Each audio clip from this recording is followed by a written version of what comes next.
क्या भगवान मंदिरों में ही होते हैं? आपको भी ऐसा लगता है कि हम मंदिर में पूजा करने जाते हैं और भगवान हमें बस मंदिरों में ही मिलेंगे, वो कभी हमारे घर नहीं आते? आपको भी ऐसे लगता है क्या? पर ऐसा नहीं है। मन भगवान किसी भी रूप में आपके घर आ सकते हैं। वो किसी जरूरतमंद के रूप में भी आ सकते हैं, वो किसी गरीब भिखारी के रूप में भी आपके घर आ सकते हैं। आपने देखा होगा, कुछ लोग होते हैं बड़े अमीर जो होते हैं, वो मंदिर बनवाने के लिए खूब पैसा दे देंगे, मंदिर मूर्ति बनवाने के लिए खूब पैसा दे देंगे, पर कोई मंदिर के बाहर कोई गरीब बुढ़िया मिल जाए या कोई गरीब बच्चा मिल जाए, उसको वो भगा देंगे। हाँ, हट पर ऐसे पता नहीं कहाँ कहाँ से आ जाते हैं।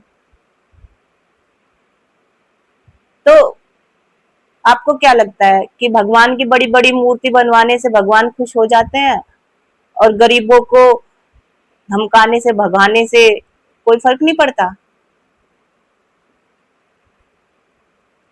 मैं आपको मतलब एक गरीब बुढ़िया थी, बहुत गरीब थी बेचारी।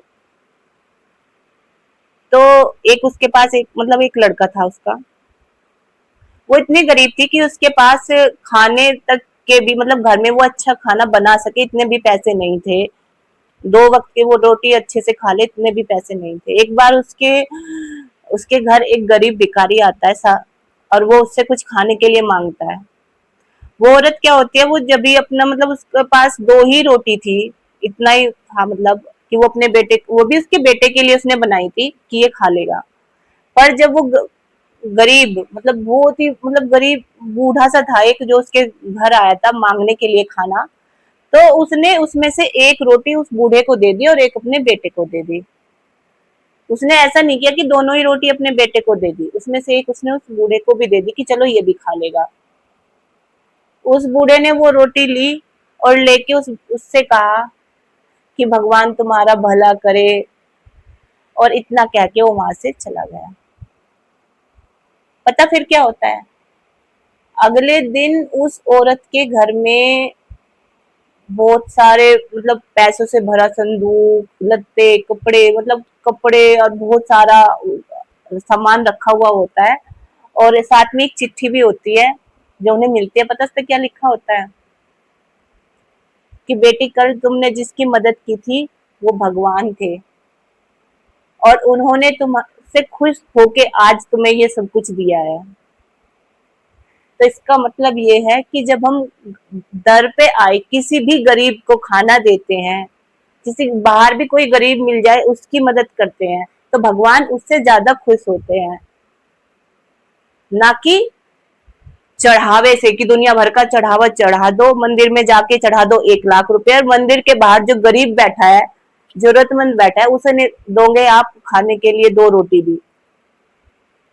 एक बार ऐसे ही एक सेठ था, उसने एक बड़े से मंदिर का निर्माण करवाया और वहां पे ना उसने एक बहुत अच्छी मूर्ति रखवाई जिसकी कीमत थी 11 लाख रुपए।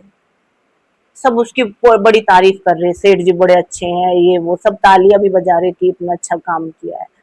पर जैसे ही वो ये सब काम मूर्ति रखवाने के बाद, सेलिब्रेशन के बाद मंदिर से बाहर निकलता है, तो वहां एक बूढ़ी औरत बैठी, वो उससे कह रही कि बेटा कुछ पैसे दे दे, मेरी मदद हो जाएगी। तो ऐसा कहता है, हटो यहाँ से, पता नहीं कहाँ कहाँ से आ जाते हैं। उसने उसे कुछ भी नहीं दिया। तो फिर ये सब एक वहां पे एक संत देख रहा था, तो वो उससे कहता है कि तुमने इतनी बड़ी मूर्ति का जो निर्माण करवाया है, सिर्फ वो अपनी वाहवाही के लिए करवाया है कि तुम लोग तुम्हारे लिए ताली बजाएंगे, तुम्हारी वाहवाही करेंगे। यदि तुम सच में भगवान के लिए कुछ करना चाहते, तो तुम इस जो ये गरीब औरत बैठी है इसकी मदद करो, क्योंकि भगवान हमेशा जो गरीबों की मदद करता है, जो जरूरतमंद होते हैं उनकी मदद करता है, उससे ज्यादा खुश होते हैं। क्या आपको भी ऐसे लगता है? मुझे तो ऐसा ही लगता है कि इंसान गरीब जरूरतमंद की मदद करे तो भगवान ज्यादा खुश होते हैं, ना कि बड़ा बड़ा चढ़ावा चढ़ाने से, बड़ी बड़ी मूर्तियां बनवाने से। आपको वीडियो अच्छी लगी हो तो प्लीज एक लाइक कर दीजिए, कमेंट कर दीजिए और चैनल को सब्सक्राइब कर लीजिए। बाय।